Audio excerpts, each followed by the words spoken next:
Olá, bom dia, boa tarde ou boa noite. A gente vai dar agora seguimento, então, com o que a gente estava estudando. E a gente vai começar a ver agora o reino planta, né?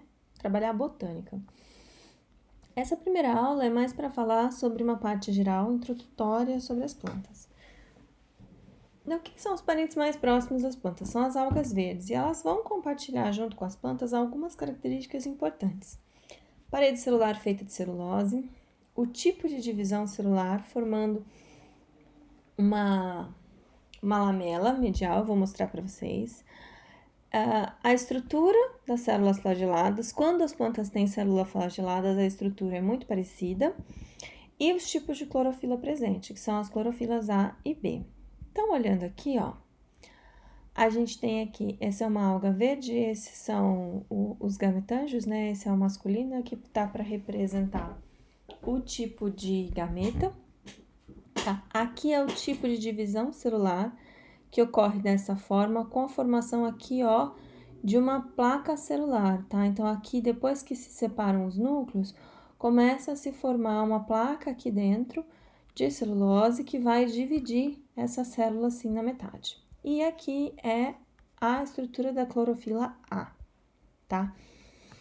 As algas, então, a gente tem esse grupo aqui, que a gente já falou sobre ele, que é o Arqueoplastida, que a gente tem as algas vermelhas, e depois um grupo que inclui algas verdes, essas duas são algas verdes, e as plantas.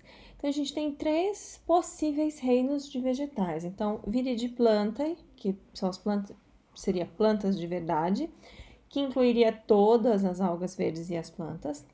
Streptophyta, que incluiria apenas as carófitas e as plantas, ou Plantae, tá? Como a gente conhece, que só inclui as plantas que são chamadas de embriófitas, são aquelas que têm embrião retido no tecido materno.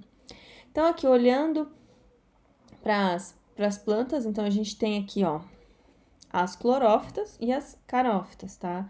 Essas são as algas verdes, elas não formam um grupo homogêneo, tá? Então, tem essa diferença. E notem aqui que se eu fosse falar, não, isso aqui é alga verde, isso aqui é planta, esses dois organismos aqui, eles não têm o mesmo ancestral comum. Porque o ancestral comum delas inclui o ancestral comum das plantas. Então, ou eu considero tudo junto, ou eu separo aqui, ou eu separo aqui. Eu não consigo separar algas verdes de um lado e planta do outro, tá? Daqui pra vocês verem a carinha das carófitas, carinha de algumas clorófitas. São as algas verdes mais conhecidas, tá? E quais são as características gerais das plantas? Agora falando só das plantas terrestres, aquele reino Plantae ou as embriófitas, tá? São chamadas de embriófitas porque elas vão ter um embrião maciço, o embrião é tipo uma bola de bilhar ao invés de uma bola de tênis. No caso dos animais, o embrião é oco, como uma bola de tênis. Enquanto que o embrião das plantas, ele é maciço, ele é inteirinho por dentro. Se você quebrar uma bola de bilhar, ela vai ter o mesmo material por dentro e por fora, tá? O embrião também é dependente da planta-mãe e ocorre a alternância de gerações. A gente vai falar sobre isso mais pra frente. Os meristemas, né, que são tecidos não diferenciados por onde as plantas crescem, são apicais. Existem esses meristemas apicais tanto na ponta do caule quanto na ponta da raiz. A formação de cutículas e estômatos. Esses dois aqui são adaptações ao meio de vida terrestre, tá? E estão ligadas com proteção para perda de água. Então, o que são aqui, ó? Ó um embriãozinho de uma planta, tá vendo? O embriãozinho tá aqui, ele tá crescendo dentro do tecido materno, tá? E, além disso, ele é um embrião maciço. Então, foi feito um corte aqui, o embrião é inteirinho por dentro. O ciclo de vida, a gente já viu o ciclo de vida dos animais, a gente já viu esse ciclo de vida dos fungos, e agora a gente vai ver esse ciclo de vida das plantas. Tem alternância de gerações. Significa o quê? Eu tenho dois adultos. Eu tenho um adulto haploide e um adulto diploide. Quando eu olho aqui, ó, o adulto haploide vai ser chamado de gametófito e vai produzir gametas, tá? Através do processo chamado mitose. Ocorre a fertilização, que é a soma de dois gametas, para formar um zigoto que é diploide. Esse zigoto diploide vai se desenvolver em um adulto diploide, que é chamado de esporófito porque ele produz esporos, tá? Mas o esporo, ele é haploide, então para ele sair de um estado diploide para produzir esporos haploide, ele faz meiose. Então, esse estágio de vida aqui azul ou verde turquesa, verdinho claro, é haploide, e esse estágio de vida rosa, do lado de cá, é diploide, tá? O que são esses meristemas apicais? São regiões não diferenciadas na ponta da raiz ou na ponta do caule, por onde as plantas fazem o seu crescimento primário, por onde vai sair novos galhos, novas folhas e novas raízes, tá bom? Aqui a gente tem a folha com a formação de uma cutícula. Essa cutícula, ela é uma camada impermeabilizante na folha que vai impedir que essas células aqui percam água, tá? Só que ela também impede que as plantas troquem gases através da superfície da folha. O que vai acontecer então? Elas vão ter que ter essas aberturas aqui, que são chamadas de estômatos, tá? Então, é uma camada de cera, que é um tipo de lipídio, que vai proteger toda a superfície da planta contra dessecação, perda de água, tá? E os estômatos aqui? Então, os estômatos são esses buraquinhos aqui. Esses buraquinhos, eles ficam geralmente na face de baixo da folha, mas algumas plantas têm na face superior também. E eles vão permitir que a planta faça trocas gasosas, então que ela elimine oxigênio e absorva gás carbônico na maioria das vezes. Só que eles são equipados com portinhas. Essas células aqui, ó, da beirada dos estômatos, elas são capazes de abrir e fechar. Então, elas se enchem de água, elas abrem, elas esvaziam a água, elas fecham, tá? E elas vão ter bastante cloroplasto aqui para poder detectar a luz. Quando tem bastante luz, elas vão produzir glicose, aumenta a concentração dela, vai chegar um monte de água e abre o estômago. Quando não tem luz, elas não estão fazendo fotossíntese, não estão produzindo glicose, a concentração de glicose no citoplasma dela é menor, então ela não recebe tanta água, ela vai ficar um pouquinho mais murchinha. E essas células, elas têm a parte interna delas bastante reforçadas. Então, quando elas estão bem cheias de água, elas acabam formando uma parte, elas ficam parecendo um feijãozinho. Enquanto que quando elas estão menos cheias de água, elas ficam mais achatadinhas, e então essa abertura aqui se fecha, tá? Então, elas são como portas, elas têm capacidade de abrir e fechar. Aqui está a diversidade das plantas. Então, a gente conhece, principalmente a gente fala em 4 grupos, tá? A gente chama comumente esse grupo de briófitas, esse grupo de pteridófitas, esse grupo de gimnospermas e esse de angiospermas. Na verdade, então, a gente tem aqui plantas avasculares com 3 filos diferentes, plantas vasculares sem sementes com 2 filos diferentes, plantas com sementes, mas sem frutos e flores, com 4 filos, e plantas com frutos e flores com um único filo, tá? E essa é a distribuição de número de espécies. Então, vale olhar aqui, ó, que a maior número de espécies, 90% das espécies conhecidas estão nesse grupo aqui, que é o grupo que tem flores e frutos, são a maior parte das plantas que a gente conhece. Pouquíssimas espécies aqui, pouquíssimas espécies aqui, um pouquinho mais aqui, e esse grupo tem bastante espécie ainda. Esse é o segundo grupo com mais espécies, né? Esse aqui, briófita e pteridófita. Por isso que a gente chama quase que todo mundo aqui de pteridófita e popularmente todo mundo aqui de briófita, tá? São grupos bastante ricos também. Essas são plantas avasculares, quer dizer que elas não têm vasos condutores de seiva. E essas aqui são plantas com vasos condutores, mas que não formam semente, tá? A gente vai falar de todos esses grupos ao longo das próximas aulas e não há necessidade de se desesperar neste momento. Essa aqui é a filogenia, então você tem uma origem única das plantas terrestres. Essas plantas terrestres se diversificam inicialmente na forma de plantas avasculares, são todas bem pequenininhas, elas vivem em ambientes muito úmidos, elas precisam de água para se reproduzir, tá? Beira de rio e tal, são os musguinhos, gente. Os musguinhos que vocês conhecem, crescem em parede, crescem no chão, na casca da árvore. Depois a gente tem o surgimento das plantas vasculares. não sujem os vasos condutores. Essas plantas agora conseguem crescer e ficar grandes, formar árvores, formar troncos, tá? Elas saem um pouco mais da água, tem um pouquinho mais de independência, mas ainda não tem muita independência porque elas precisam da água para se reproduzir. O seu estágio de gametófito precisa de água bastante ainda. Aqui a gente tem os licófitas e as pteridófitas. Aqui estão as samambaias, tá? Que são a samambaia da vovó, a avenca, a renda portuguesa, estão aqui. E aí surgem as sementes. A partir das sementes, a gente tem uma diversificação aqui com 4 filos aqui dentro e 1 filo aqui dentro. Só que esse aqui tem o maior número de espécies, ok? E quando que isso ocorre? Então, as plantas terrestres vão surgir lá no Ordoviciano. Então, aqui, Arqueano e Proterozoico, a gente não tem nenhuma vida na Terra. Não tem organismos multicelulares, tá? Aqui, na transição entre Proterozoico e Fanerozoico, surgem os organismos multicelulares. Começam a surgir os animais e as plantas terrestres, tá bom? Plantas terrestres primeiras vão surgir aqui no Ordoviciano. Depois a gente tem as plantas vasculares no Siluriano, as plantas com sementes durante o Carbonífero e as plantas vasculares com sementes, flores e frutos aqui no Cretáceo, tá? Essa é a era dos dinossauros, para vocês terem uma comparação.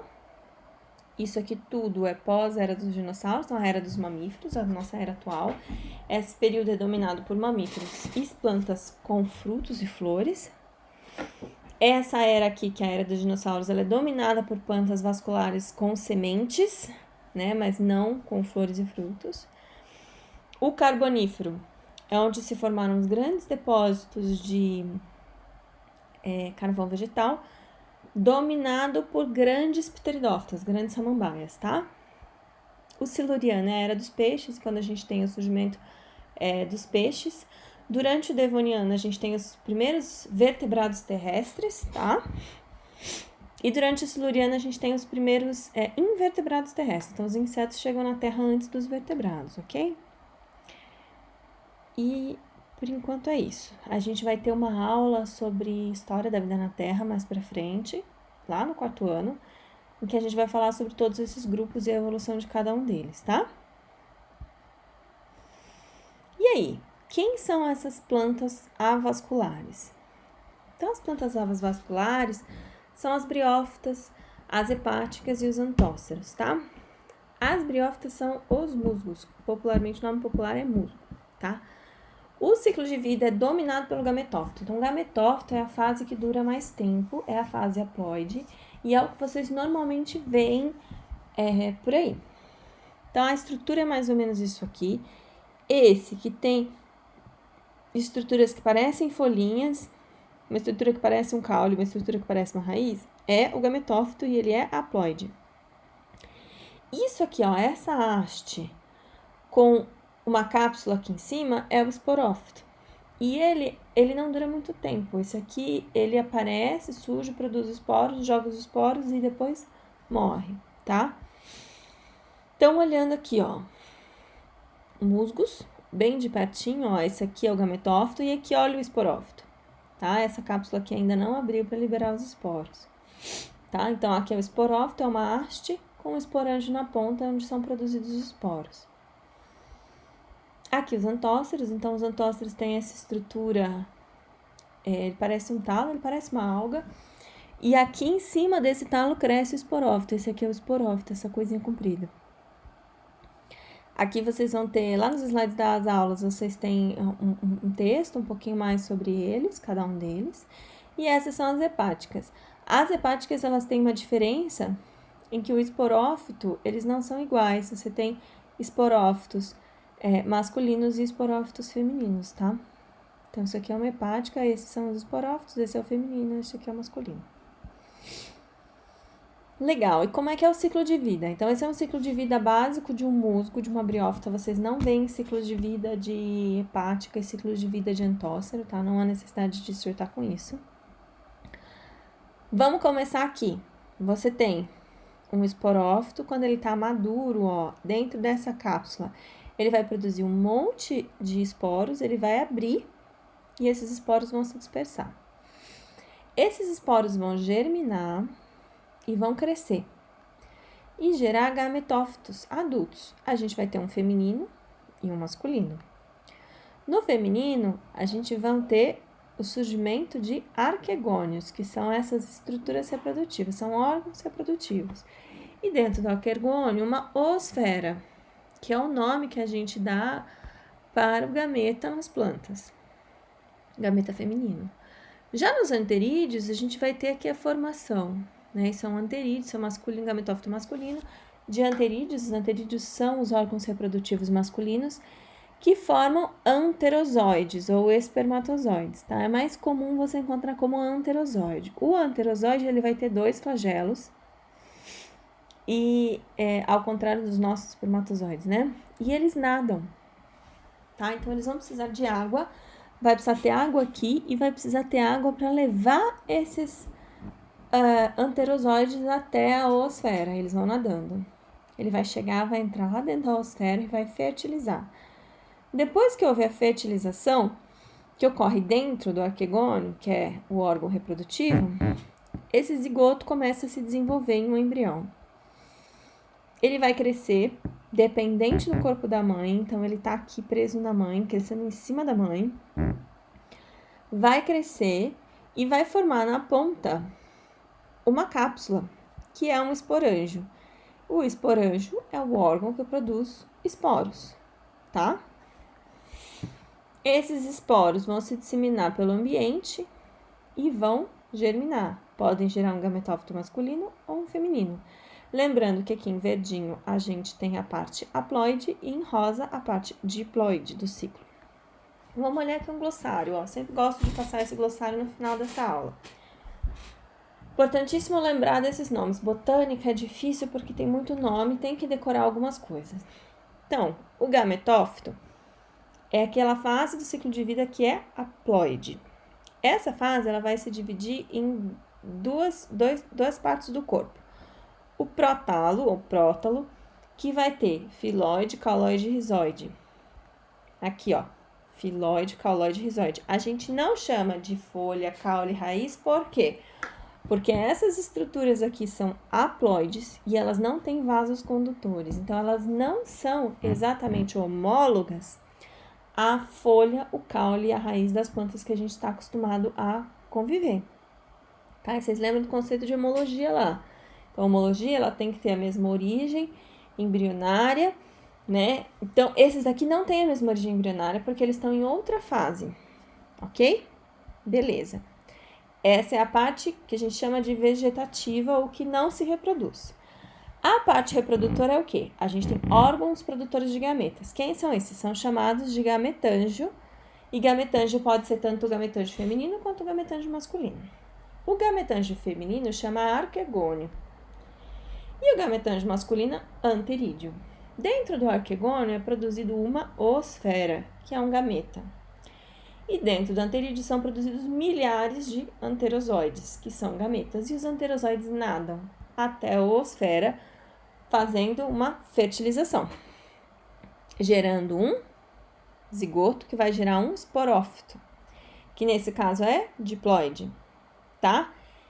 Esse esporófito, nas plantas avasculares, ele vai crescer, formar um esporângio, ele é temporário, ele não dura muito tempo. Depois que ele produzir o esporângio, liberar os esporos, ele morre, desaparece.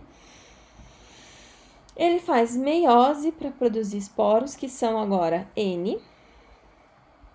E esses esporos N, eles vão gerar gametófitos novos, que também são N, ok? Ou haploides, também são haploides. Se precisar, gente, para o vídeo, volta e repete várias vezes, ok? Então, esse é o primeiro grupo de planta. Ele vai incluir os musgos, os antóceros e as hepáticas. Os antóceros, vocês dificilmente vão encontrar na vida de vocês. Eles só ocorrem em beira de riacho, lugares muito úmidos, lugares protegidos. Então, você tem que ir no meio do mato, caminhar, olhar a beira de rio para achar, tá? Esses caras aqui são comuns, ó, eles crescem em tijolo, eles crescem em árvore. Nessa época do ano que a gente tá agora, vocês não vão achar porque tá super seco. Mas na época mais úmida, né, no verão, vocês vão acabar achando vários desses em tronco de árvore, bem verdinho, bem bonitinho, tá? E, inclusive, às vezes vocês conseguem observar o esporófito também. As hepáticas, existem hepáticas assim, mas também existem hepáticas que parecem muito com os musgos, tá? Algumas são bem parecidas com o musgo e é difícil de diferenciar entre os dois. Então, provavelmente vocês já viram hepática alguma vez na vida de vocês, ou vão ver, mas vocês não vão saber que viram, vocês vão achar que vocês viram só o musgo mesmo. Esse tipo de hepática aqui já é bem mais difícil de observar, tá? Só em ambiente mais preservado mesmo. Então é isso, por essa semana é só, e semana que vem a gente vai trabalhar as plantas vasculares sem sementes e as plantas vasculares com sementes nuas, tá bom? Então, até mais. Eu vou colocar exercícios para vocês e essa aula para vocês lá no Moodle, onde vai estar tudo organizadinho, bonitinho, em ordem cronológica.